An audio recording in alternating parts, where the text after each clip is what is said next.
Olá, boa tarde para você. O Repórter Brasil vai mostrar. A Força Nacional participa de uma operação para combater o tráfico de drogas e armas no Rio. Uma das principais vias da cidade foi fechada pelo segundo dia seguido por causa da violência. Na volta do recesso, a presidente do STF afirma que o desacato à justiça é inadmissível e inaceitável. A carteira de motorista digital começa a valer em Minas Gerais. A Fórmula 1 diz que está se adaptando aos novos tempos e dispensa as modelos que acompanhavam os pilotos no grid de largada. O gari que virou sensação na internet com mensagens sobre temas como assédio e o respeito aos idosos. E ainda a superlua no céu do Nordeste e as obras que retratam a sociedade do Brasil imperial.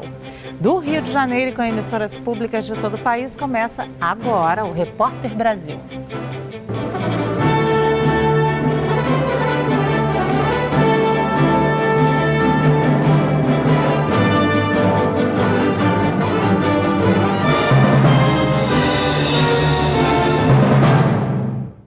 O Rio de Janeiro tem mais um dia de violência e de operações policiais. As Forças Armadas, a Polícia Federal e a Força Nacional de Segurança fazem ações de combate ao tráfico de armas e de drogas e ao roubo de carga. Enquanto isso, a linha amarela, uma das principais vias expressas da cidade, foi fechada pelo segundo dia seguido por causa de um tiroteio. Moradores da Cidade de Deus, na Zona Oeste, enfrentaram mais uma manhã com trocas de tiros. A linha amarela, uma das principais vias expressas do Rio, ficou fechada por quase meia hora durante a manhã de hoje, porque uma viatura da PM foi atacada. Nesta quarta, ela foi fechada 4 vezes por causa de tiroteios. 3 pessoas morreram em confrontos. Uma delas foi Rodolfo Pereira da Silva, conhecido como Rodolfinho, um dos chefes do tráfico na comunidade. Só em janeiro foram 640 confrontos entre policiais e criminosos em decorrência de operações policiais. A comunidade da Cidade de Deus, na Zona Oeste, teve 42 tiroteios de acordo com o aplicativo Fogo Cruzado, que registra informações oficiais e denúncias de moradores. A média na região metropolitana do Rio é de 20 tiroteios por dia. 3.000 militares das Forças Armadas atuam em 2 das principais vias que cortam o Rio, Rodovia Presidente Dutra e Avenida Brasil, contra o roubo de cargas e contrabando de armas e drogas. Além dessa ação, 350 homens das Polícias Civil, Federal e Rodoviária Federal atuam na Baixada Fluminense para prender suspeitos de tráfico de drogas e roubos de cargas. Eles cumprem 65 mandados de prisão e 85 de busca e apreensão. O ministro da Defesa, Raul Jungmann, falou que na próxima segunda será lançado um plano de segurança para o Rio. Fizemos o bloqueio terrestre, vamos fazer o bloqueio marítimo e depois vem um bloqueio relacionado a toda a parte aérea. Tá certo? Olha, levou-se dezenas de anos para construir essa tragédia. Tá certo? Então, se você nos cobra que nesse período de tempo essa tragédia seja revertida, isso não me parece ser, digamos, algo que traduza a possibilidade. Este especialista critica a estratégia das forças de segurança. Nós temos que seguir o exemplo do mundo, que é termos polícias que fazem o ciclo completo, que previnem, reprimem e que fazem a instrução à justiça. A produção industrial brasileira fechou 2017 com resultado positivo depois de 3 anos de queda. A alta de 2,5% foi anunciada hoje pelo IBGE. É a maior desde 2010. A atividade da indústria também cresceu em dezembro, 2,8% em relação ao mês anterior. O desempenho foi influenciado principalmente pelo setor automobilístico. O Supremo Tribunal Federal retomou hoje os trabalhos depois do recesso judiciário e na cerimônia que marcou essa volta, a ministra Carmen Lúcia, presidente do STF, pediu respeito às decisões judiciais. Quem tem as informações ao vivo de Brasília é a repórter Selma Dias. Selma, boa tarde.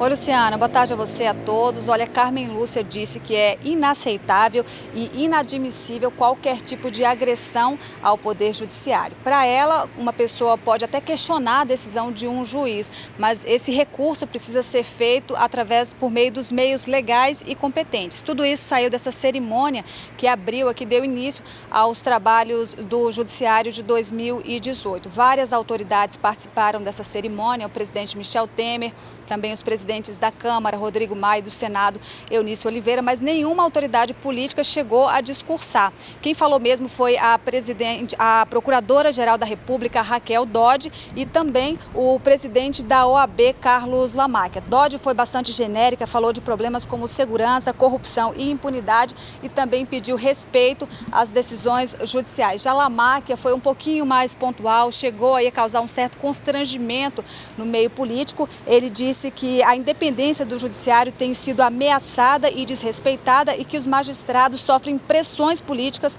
por meio de tentativas de constrangimento e também de influência. Esse ponto foi até rebatido pelo presidente da Câmara, Rodrigo Maia, na saída. Ele disse que o que ele enxerga entre os poderes é um bom relacionamento.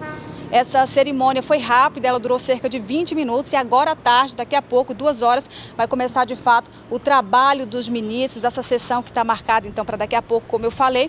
Os ministros têm apenas um item na pauta, eles vão decidir se derrubam ou não uma norma da Anvisa que suspendeu em 2013 a venda e a fabricação de cigarros com sabor. Hoje essa venda, ela está autorizada por meio de uma liminar da ministra Rosa Weber. Nós preparamos uma reportagem sobre esse assunto, a gente vai acompanhar agora.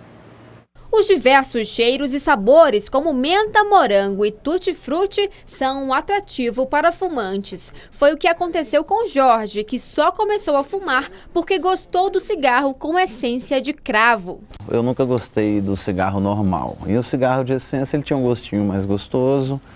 Então, você na balada, você dava 3, 4 tragos, era gostosinho. Só que você vai se adaptando.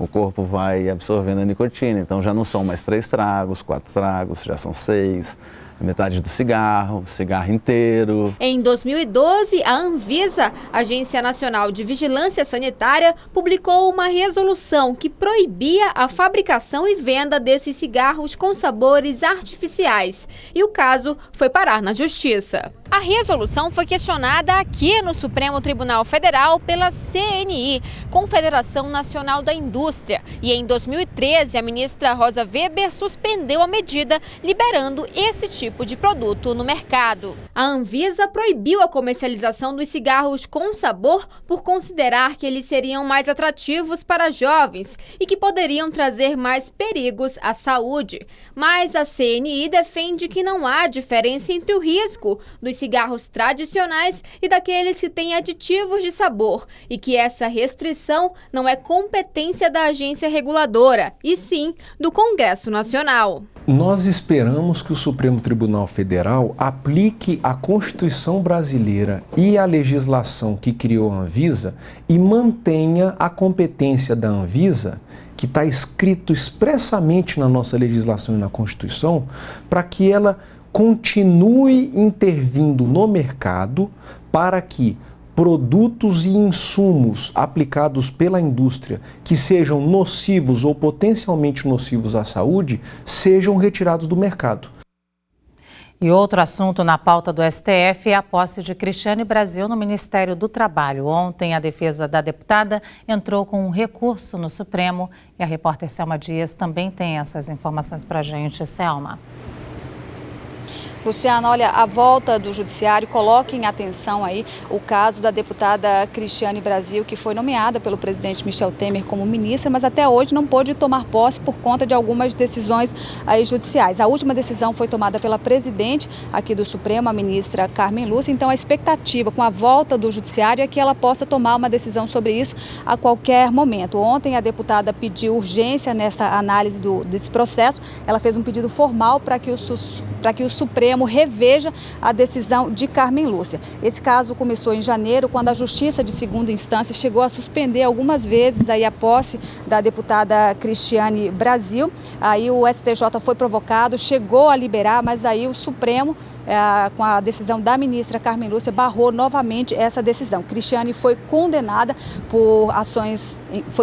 em ações trabalhistas por desrespeitar, então, e deixar de pagar dívidas trabalhistas. E segundo o argumento dos advogados que questionaram a posse dela, Cristiane não atende ao requisito da moralidade administrativa, que é um preceito constitucional. Luciana.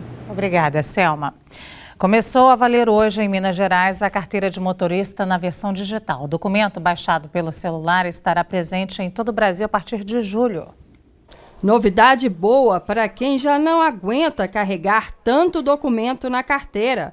O que pode parecer simples, resolve o problema de muita gente. Vai ser muito mais prático a gente ter ela sempre no celular, que é algo que a gente quase nunca esquece. José Antônio teve que sair do Espírito Santo para imprimir uma nova carteira de habilitação. Há um transtorno que teve de vir aqui em Belo Horizonte tirar a segunda via. Quer dizer, seria melhor ter uma carteira digital, seria bem fácil para todo mundo. O documento pode ser acessado aí do seu celular e é válido em todo o território nacional. Para adquirir é fácil, basta que o motorista tenha sua CNH impressa com código de barras bidimensional. Ele faz o cadastro dentro do site do Denatran e o Denatran vai encaminhando as perguntas para o e-mail que foi cadastrado e passo a passo ele consegue cadastrar essa CNH. Agora, a vantagem é que é um documento de autenticidade, que ele pode ser exportado por WhatsApp, ele pode ser exportado até para uma repartição pública, né? Porque ele tem todas as ferramentas de conferência. Mas quem não possui esse código de barras não precisa se preocupar. Quem não tem o QR Code, né, pode aguardar normalmente o vencimento da sua carteira e a próxima carteira dele com certeza verá dessa forma com a conferência do QR Code, ou pode pedir a segunda via, né? Não há problema nenhum. Mas atenção, hein? A CNH é um documento de porte obrigatório, sendo ela digital ou de papel. Se a pessoa na hora, o seu celular está descarregado ou não tem, está quebrado, alguma coisa assim, será entendido como ele não está portando. E isso acarreta em 3 pontos na carteira, uma multa de R$ 88,00 e recolhimento do veículo. Depois do intervalo, você vai conhecer o Gari, que bombou na internet com vídeos em que aparece cantando rap e falando sobre temas como violência e assédio e machismo.